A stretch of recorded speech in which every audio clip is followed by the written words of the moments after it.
Hi friends, আমি শ্রাবন্তিকা চলে এসেছি আপনাদের সামনে আবার একটা নতুন রেসিপি নিয়ে।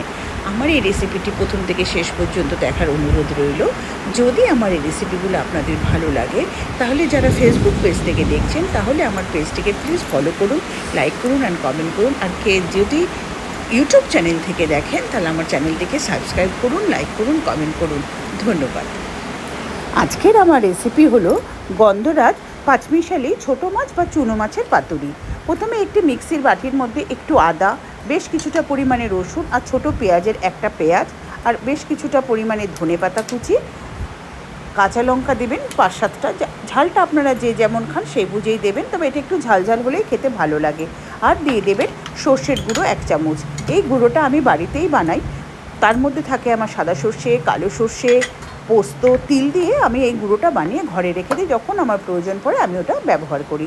এই সামান্য জল দিয়ে আমি একটা পেস্ট বানিয়ে নিয়েছি। তারপরে ছোটো মাছগুলোকে ভালো করে ধুয়ে নুন হলুদ মাখিয়ে রেখে দিয়েছিলাম।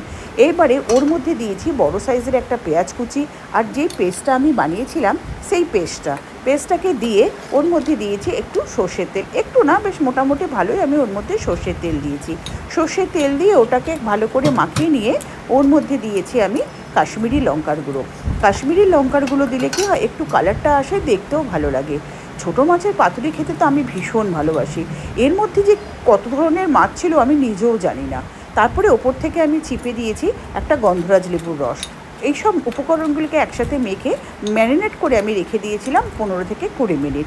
তারপরে গ্যাসে ননস্টিক কড়াই বসিয়ে কড়াইয়ের মধ্যে সামান্য সর্ষের তেল দিয়ে আমি একটু ব্রাশ করে নিয়েছি। তেলটা খুব সামান্যই দেবেন, জাস্ট দিয়ে ব্রাশ করে নেবেন। আর কলা পাতাগুলোকে কেটে একটু উনুনে আমি সেঁকে নিয়েছি যাতে কলা পাতাগুলো নরম হয়ে যায়। এইবারে ওটার মধ্যে আপনি যে ম্যারিনেট করা মাছগুলো রয়েছে সেই মাছগুলোকে আমি ওর মধ্যে দিয়ে নিয়েছি।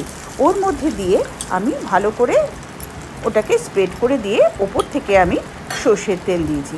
বন্ধুরা দেখুন, মাছগুলো এইভাবে আপনারা ছড়িয়ে দেবেন। দিয়ে ওপর থেকে আবার একটু সর্ষের তেল দিয়ে তার ওপর থেকে আবার কলাপাতা চাপা দিয়ে দেবেন। এই যখনই আপনারা কলাপাতা চাপা দেবেন আর একটু দেবেন ধনেপাতা। যখনই আপনারা কলাপাতা চাপা দেবেন দিয়ে গ্যাসটাকে কিন্তু একটু হাই ফ্লেমে রাখবেন। কী হয়, ছোটো মাছ থেকে অনেক সময় জল ছেড়ে দেয়, তো এবার জল ছেড়ে দিলে জিনিসটা ভালো হবে না। যেই দেখবেন আপনারা জলটা শুকিয়ে আসছে তখন কিন্তু আপনারা গ্যাসটাকে কমিয়ে দেবেন। এইভাবে কলাপাতাগুলোকে দিয়ে ওপর থেকে ঢেকে দেবেন। কিছুক্ষণ পরে ঢাকাটা তুলে ওর মধ্যে বেশ কটা চেরা কাঁচা লঙ্কা দিয়ে আবার ওটাকে ঢেকে দেবেন হওয়ার জন্য। যেই দেখবেন সাইড দিয়ে তেল ছেড়ে দিয়েছে, হালকা একটা পোড়া গন্ধ আসছে, তখন বন্ধুরা দেখুন আমি যেভাবে এটাকে উল্টে নিয়েছি ঠিক এইভাবে একটা থালায় উল্টে নিয়ে আবার কড়াইটাকে গ্যাসের মধ্যে বসিয়ে দিয়ে সামান্য আর একটু সর্ষের তেল দেবেন। দিয়ে আবার একটু ব্রাশ করে নেবেন। আর যে সাইডের যে পোড়াগুলো একটু হবে সেগুলোকে তুলে ফেলে দেবেন। দিয়ে আস্তে করে যে পিঠটা হয়নি সেই পিঠটা আলতো করে ওই কড়াইয়ের মধ্যে নামিয়ে দেবেন। নিয়ে আবার যেরকম প্রসেসে এটাকে গ্যাসটা কমিয়ে আবার ঢেকে এটাকে আরেকটা পিঠটাকে হতে দেবেন। দেখুন এইভাবে আমার হয়ে গেছে। তারপরে ওপর থেকে একটু সর্ষের তেল আবার আর একটু ধনেপাতা কুচি ছড়িয়ে ওটাকে ঢেকে রেখে দেবেন বেশ কিছুক্ষণ।